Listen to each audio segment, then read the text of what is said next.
ठीक आहे. बघ आता इथे डिनॉमिनेटरला सेपरेट करून घ्या. -5 इथे बाहेर आला तर वरती काय राहतो 3e⁻x-4 okay into sorry upon 3e⁻x-4 into dx okay. आणि इथे आपण स्प्लिटिंग ऑफ इंटिग्रेशन पण करून घेऊ.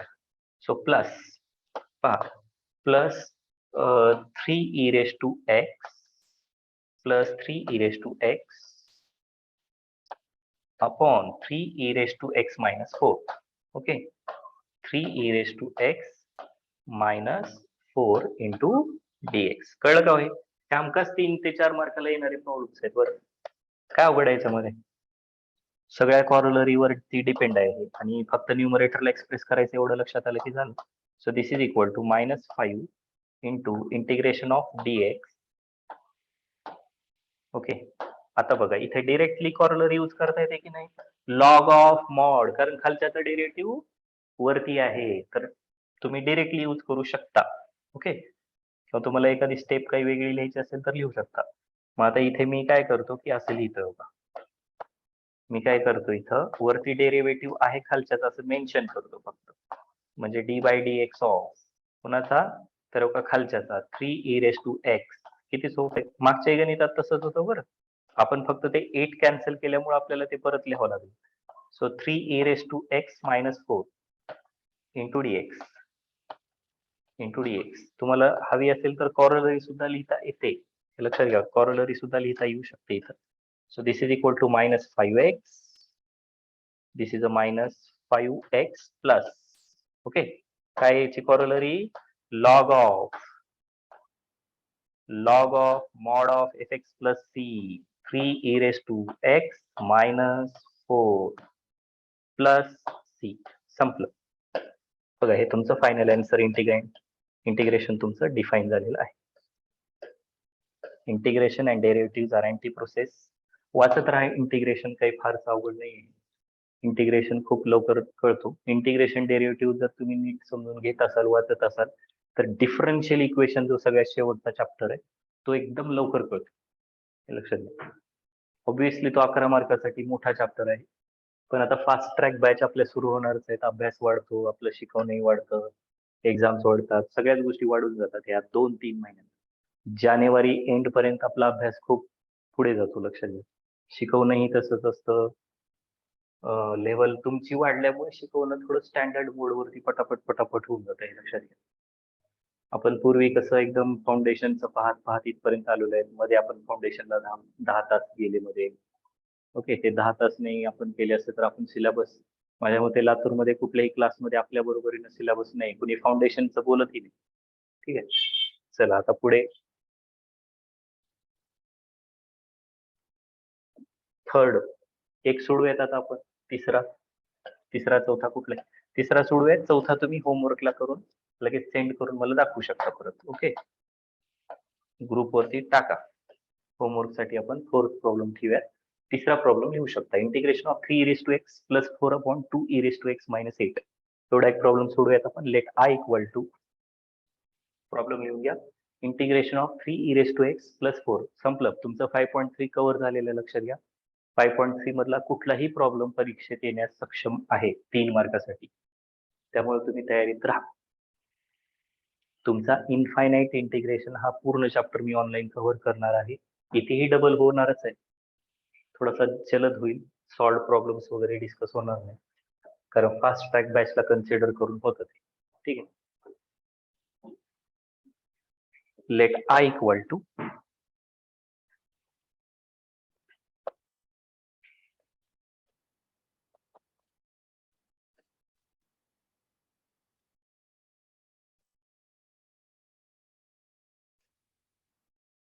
integration of 3e⁻x+4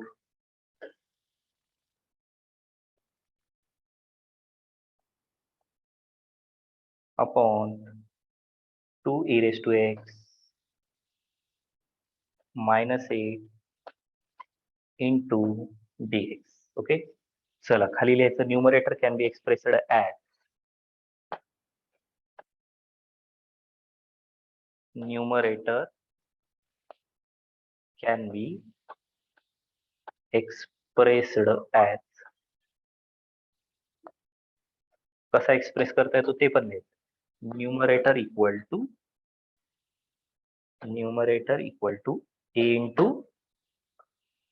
a into denominator, plus b into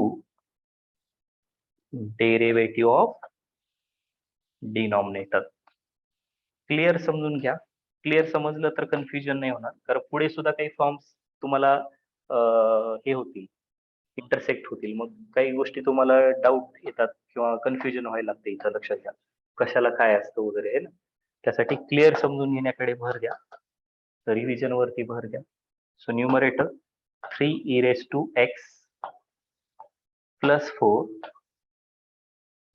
equal to a into denominator आहे 2e raised to x minus 8 plus b into derivative of denominator. म्हणजेच काय तो बघा, डेरिव्हेटिव्ह काय येतो याचा 2e raised to x. Okay, 2e raised to x याचा derivative आला. So this is equal to, multiply करून घ्या आता, 2a e raised to x, 2a e raised to x minus 8a plus 2b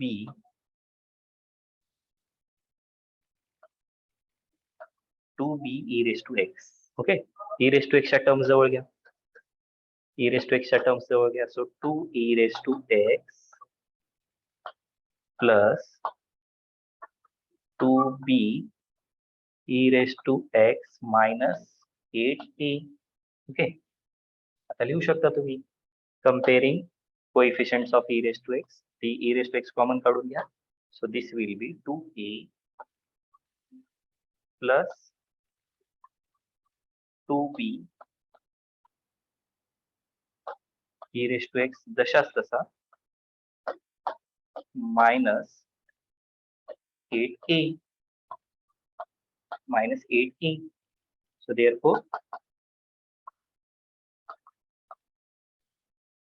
sorry, 3e raised to x plus 4. चला खालती एक statement लिहून घ्या, comparing the coefficients of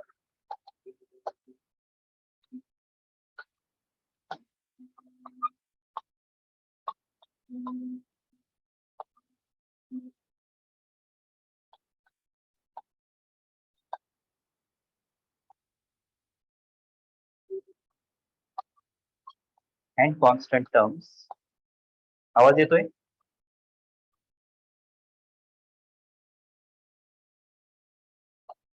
hello, आवाज येतोय?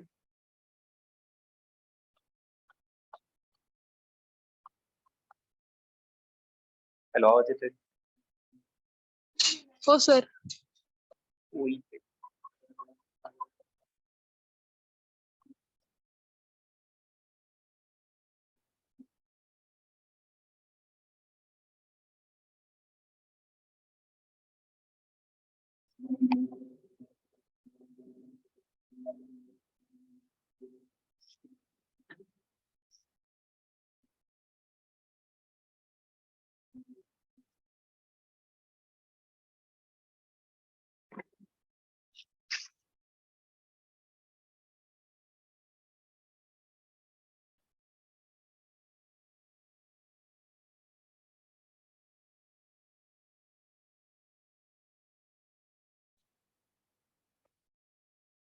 To a plus 2b equal to 3.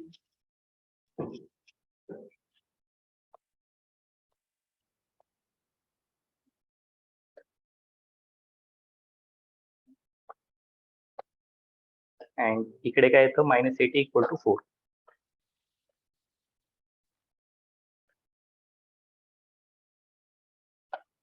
-8a equal to 4. म्हणजे a ची value किती आली लक्षात घ्या. Therefore a equal to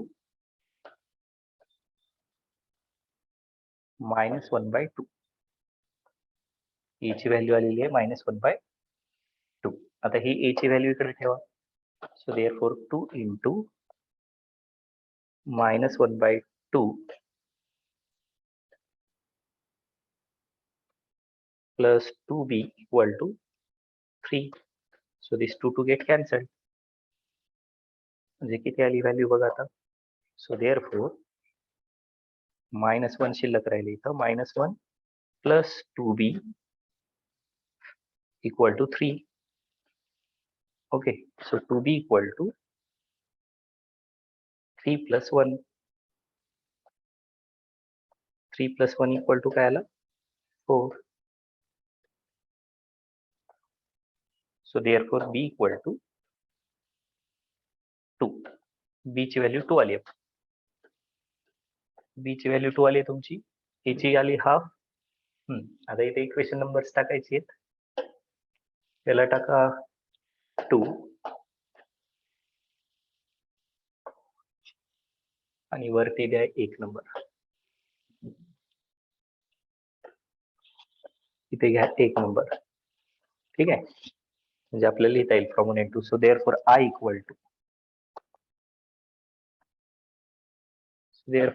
equal to integration of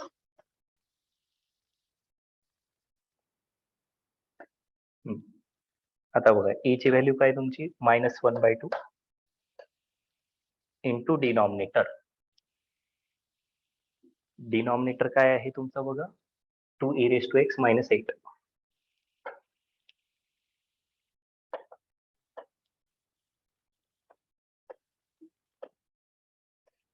plus 2 म्हणजे b into derivative of denominator.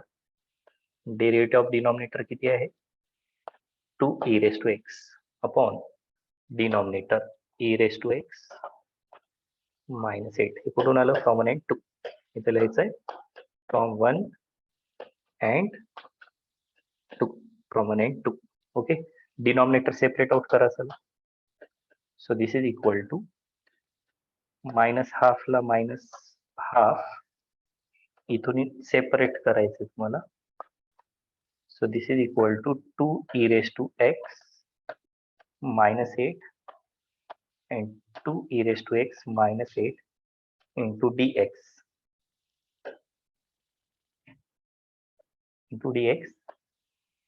plus 2 into integration of 2e⁻x upon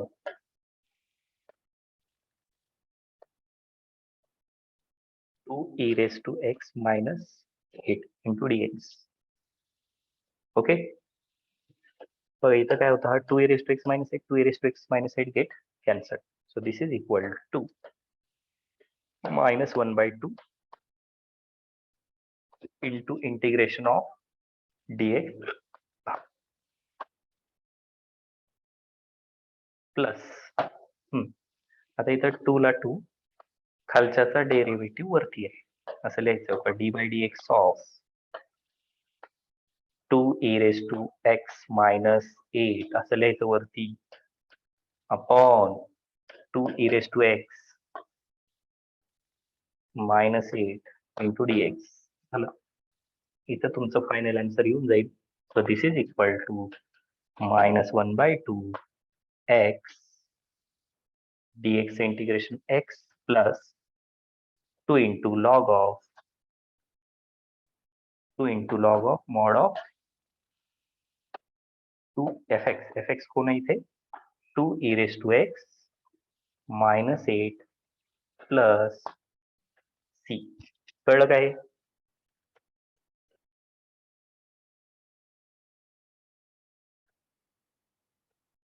आवाज येतोय? हो सर, पण हा ठीक. dt होता ना सर, dx कसं काय लिहिलं? dt आहे का इथे वरती? हा. t मध्ये लिहा मग काय. इकडे सगळीकडे xच लिहिलंय ना, x dx सगळीकडे dx आहे ना. प्रॉब्लेम नंबर 3 काय म्हणतोय बघा, xच आहे ना सगळीकडे. हे इथं चुकून t झालं असेल त्याचं. एक तर x करा नाही तर t करा, सगळे x मध्ये लिहिले. ओके, तर एक लक्षात घ्या की आज आपण काय काय पाहिलं. हे हे पहा एवढं आपण पाहिलेलं आहे हे पूर्ण. हे 3 प्रॉब्लेम्स आपले झाले, सोपे आहेत. त्यानंतर आपण कालचे 3 प्रॉब्लेम्स पण राहिले होते ते पण आपण डिस्कस केलेले आहेत. ओके, सॉल्व्ड मधले प्रॉब्लेम तुम्ही हे व्हिडिओमध्ये बघा, काही अडचण असेल तर व्हॉट्सअप करा, काही अडचण वाटत असेल तर परत आणखी. ओके, ठीक आहे, चालतंय. तर मग आता आपण काय थांबूयात. आता वाजले 5:44. उद्या काय करायचं आता ते मी सांगतो. तर आपलं हे HW होमवर्क तेवढं कम्प्लीट करून सेंड करा मला. हा, आता उद्या मोस्ट आयएमपी सेक्शन कडे जाणार आहेत आपण. बघा आता जर हे कळालं तुम्हाला तर नियर अबाउट चॅप्टर कळाल्यासारखं आहे बरं. हा, महत्वाचं आहे अजून पार्शियल फ्रॅक्शन बाय पार्ट्स वगैरे पुढे आहे. पण हे जे 4 रूल्स आहेत ते खूप महत्वाचे आहेत. हे 4 रूल्स तुम्हाला एकदम परफेक्ट डोक्यात येणं गरजेचं आहे. जर हे आले तर पुढं खूप सोपं आहे, हे सगळं सोडवणं करणं काही अवघड नाहीये, हे लक्षात घ्या. हे सर्व कळतात. 5.4 तुम्हाला इझिली कळतो. 5.4 मधलाही प्रॉब्लेम परीक्षेत असतो, लक्षात घ्या, 3 ते 4 मार्काला. तर आपण 5.6 पर्यंत आहे या चॅप्टर मध्ये सगळं काही. 5.4 हे पहा, 5.4. तर हा 5.4 तुमच्यासाठी महत्वाचा असेल. एक्झाम मध्ये कुठलाही प्रॉब्लेम परीक्षेत यातला येऊ शकतो. आणि यानंतर एक नवीन रूल चालू होतो, बाय पार्ट. है ना, बाय पार्ट म्हणजे जर 2 फंक्शन्स प्रोडक्ट मध्ये दिली असतील, जसं डेरिव्हेटिव्ह प्रोडक्ट मध्ये असेल तर एकाला फिक्स ठेवून दुसऱ्याचा डेरिव्हेटिव्ह प्लस दुसऱ्याला फिक्स ठेवून पहिल्याचा डेरिव्हेटिव्ह जसं काढता तुम्ही यूडीव्ही व्हीडीव्ही प्लस यूडीव्ही वगैरे करता, तसं इंटिग्रेशन मध्ये सुद्धा यू इंटू व्ही चा रूल आहे, ज्याला आपण बाय पार्ट्स असं म्हणतो, इंटिग्रेशन बाय पार्ट्स. ठीक आहे, तर एक वेगळ्या याच्याकडे टॉपिक जातो, लक्षात घ्या. तर 5.4 पर्यंत हा एक वेगळा टॉपिक आहे. 5.4 पासून पुढे एक वेगळ्या लयबद्ध पद्धतीने टॉपिक पुढे सरकतो, एक स्टँडर्ड मोड वरती चॅप्टर जातो, लक्षात घ्या. पण जर तुम्हाला पुढचं सगळं कळून घ्यायचं असेल तर ऑब्व्हियस तुम्हाला 5.4 पर्यंतची चांगल्या रीतीने प्रॅक्टिस पाहिजे. सगळं काही कळलं पाहिजे, कुठला प्रॉब्लेम आहे कसं सोडवायचं, है ना. वेळ खूप आहे अजून तुमच्याकडे. आज 31 तारीख आहे, लक्षात घ्या. नोव्हेंबर अख्खा आहे, डिसेंबर पूर्ण आहे.